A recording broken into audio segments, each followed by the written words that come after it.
Hello, I'm Sid Hunter, here at the Srila Prabhupada Museum in Los Angeles. Over the past several years, I've had the good fortune of being the editor of ITV's acclaimed Acharya series. In a few minutes, you'll be seeing the Acharya Part 5, another wonderful collection of documentary film clips that provide us with an intimate glimpse into the remarkable personality of that great visionary and spiritual teacher, His Divine Grace A.C. Bhaktivedanta Swami Prabhupada. But sadly, this will be the final show in the Acharya series. The film segments that you're about to see represent the very last remaining 16mm sound synchronized material in our collection of intimate footage of Srila Prabhupada. All of us at ITV feel honored to have participated in the production of the entire series, and we extend our heartfelt thanks to Yadabara Das and his wife Vishaka Dasi, who gave us so much of the original footage that was used to compile these shows.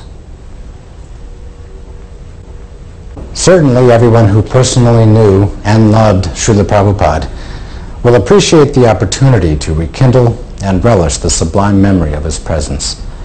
And for those who never met Srila Prabhupada in person, we hope that these rare, all too brief moments will serve as an inspiration to learn more about his saintly personality and his teachings.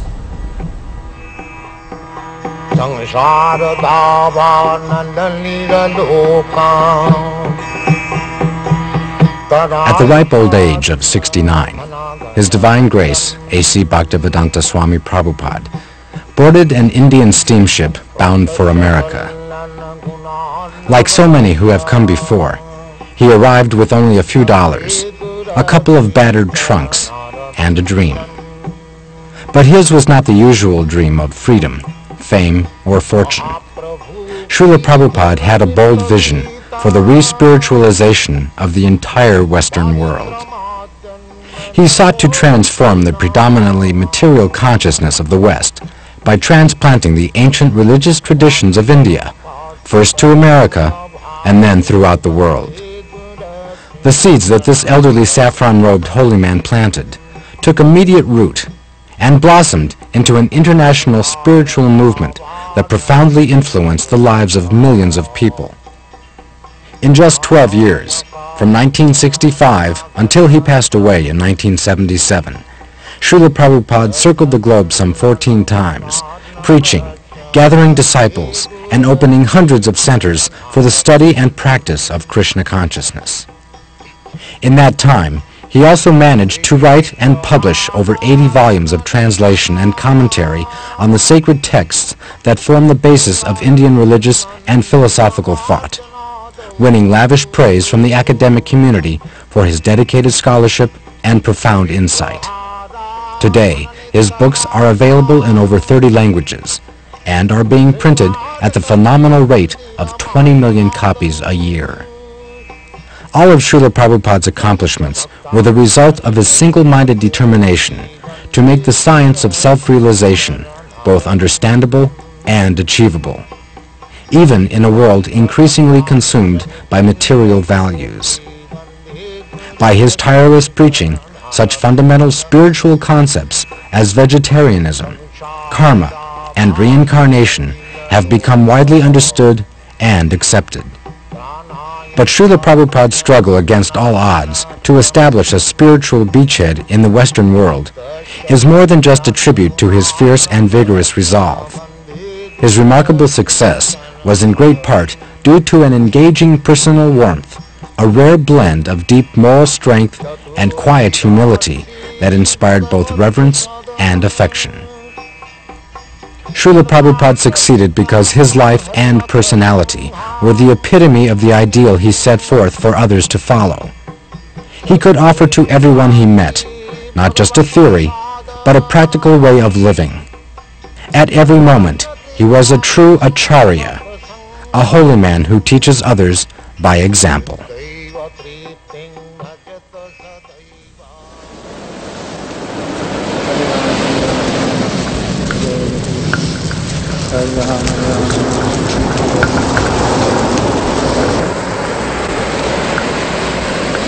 That is our motto. Krishna is Son. Then what? Krishna Surya Sama. So when Krishna sun is there, all these glowworms, lightning, will be finished. Keep this sun always shining. Then this glowworms will be finished.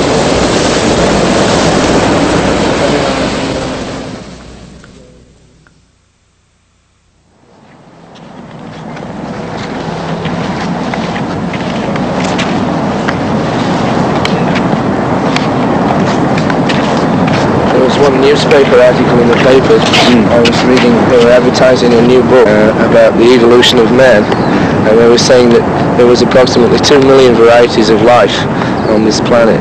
This was the calculation of the scientists. 2 million? No, 8 million. All right. You were saying the other day that all the species of life are mentioned in the Padma Purana. They're all given account on.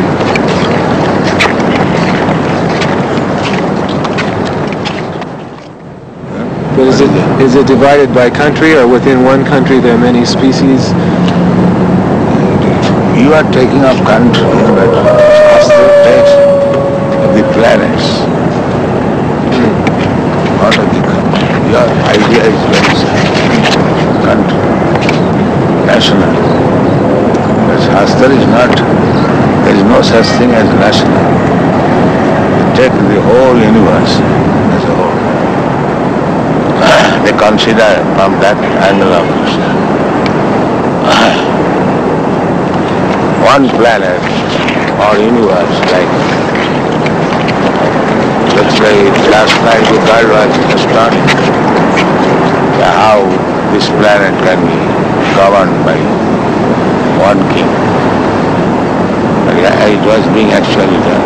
And the whole universe is being governed by Brahma, one person. So one must know how to govern. It's like we have got different divisions for different jobs. Similarly, they're doing their duty nicely.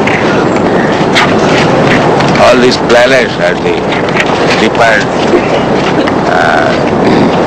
residential quarter of different demigods. They are controlling the whole universe.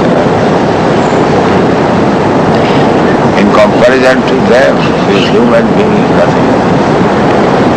A good chance of realizing God in the human form. Just like difference between Western country and India. India has a very quick chance of realization of God.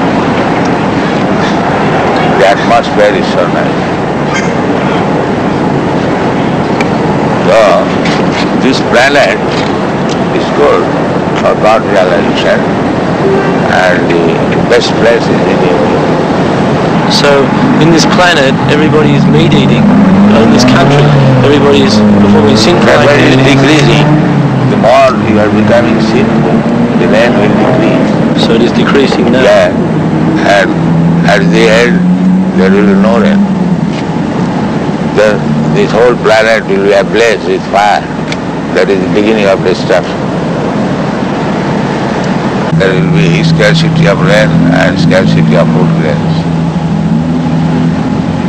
The best thing is, at night there must be heavy rain, and daytime there should be sunshine.